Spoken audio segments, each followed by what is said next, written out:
Hello and welcome to another AIC project update. So this will probably be the last video I do on my Suzuki GN125, mostly because it's done and I've been riding it.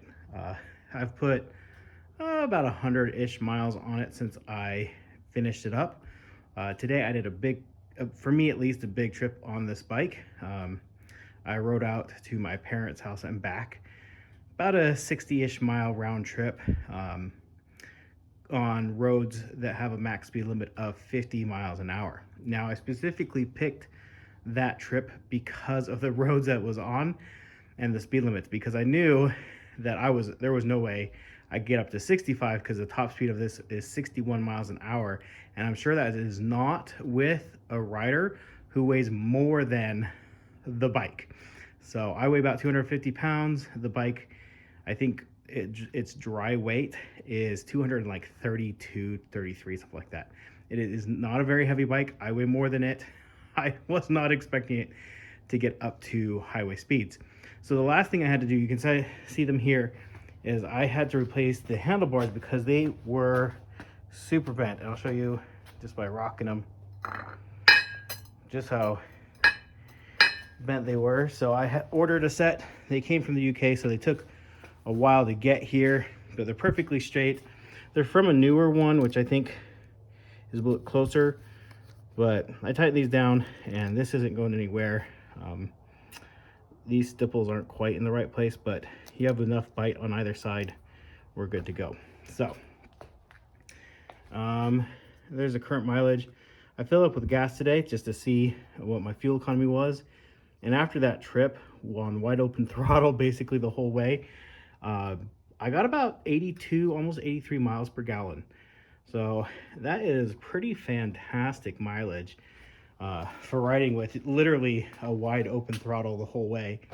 Downshifting to fourth gear sometimes to get up the hills. The seat is not the most comfortable thing in the world. Part of that is because, again, I'm a hefty dude and that seat is meant for somebody quite a bit lighter than me, but maybe it will break in a little bit and be a little bit more comfortable for me after a little while, or not, or I'll lose 20-30 pounds and it will be more comfortable that way. So going out to my parents, there was a bit of a headwind and 50 miles an hour was my max. That was like going downhill, wide open throttle, pegged. Going to hills, I did have to downshift to fourth gear to get up hills at 50 miles an hour. But that was it. Like, I did not go 52 miles an hour. I might have gotten up to 51, but not 52.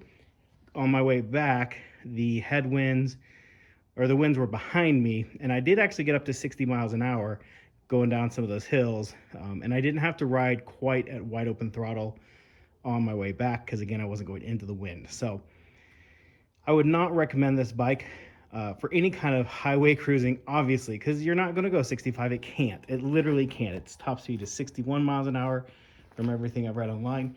It only has 11 horsepower at like 9,800 RPMs and like 9 foot-pounds of torque at like 60-something-hundred or 67, 6,500 RPM, something like that. It is not a lot of power of this 125cc.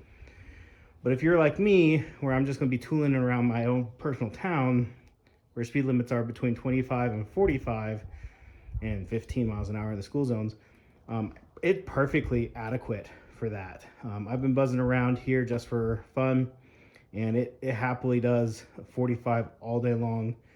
I am a little bit of a higher elevation. I don't know quite what I'm at. I'll have to look that up and maybe put in the video description, but a little bit higher of an elevation, but I'm not like a mile up. I'm like 3,500, 3,800 feet elevation. So, air's a little bit thinner here than what I'm used to. When I first moved up here, I struggled with a little bit of altitude sickness, something I've always had to deal with, but it took me a minute to get used to the thinner air. That headlight is nice and bright. This is not on bright. Now it is nice and bright headlight. I spent some time this evening re-aiming it because I didn't have it aimed very well. And really, that's it. It's running like a champ, 80 miles per gallon. These tires I bought, there's some Chinese no-name brand. I really like the tread on them. I'm hoping that they have pretty decent traction both on and off road, since there's a lot of dirt roads around me. But when I first left the dealership after they put them on, there was a decided vibration above 40 miles an hour. Putting a few miles on them, that went away. I'm assuming that's just because they were new tires and they've been sitting for a while. So, you know, they just needed some, you know, if you have a vehicle and you let it sit for a while, there gets a flat spot in the tire. I'm sure that's all it was. Just needed some miles on them to make them nice and smooth. And again, I didn't have any vibration or anything from the tires on my trip out. The engine was very buzzy, so I would not recommend doing that trip. Again, I don't plan on doing it. Now, once I'm finished with my Rebel, we'll probably do that trip again, and that just to, you know, compare and contrast. That does have literally twice the cylinders, twice the volume, twice the horsepower, and I believe even twice the torque. So we should be getting a better trip out there, where I'm not having to just sit there with a wide open trying to hit you know, just hit 50 miles an hour. On my previous Rebel I had, I know it does highway speeds with me on it, so that shouldn't be a problem. So anyways, if you have any thoughts, comments, questions, go ahead and leave those down in the comment section down below. I'm going to start entering this into some local car shows.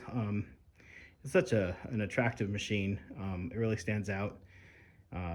So should be fun times there. Anyways, thank you for watching. Hope you have an amazing day.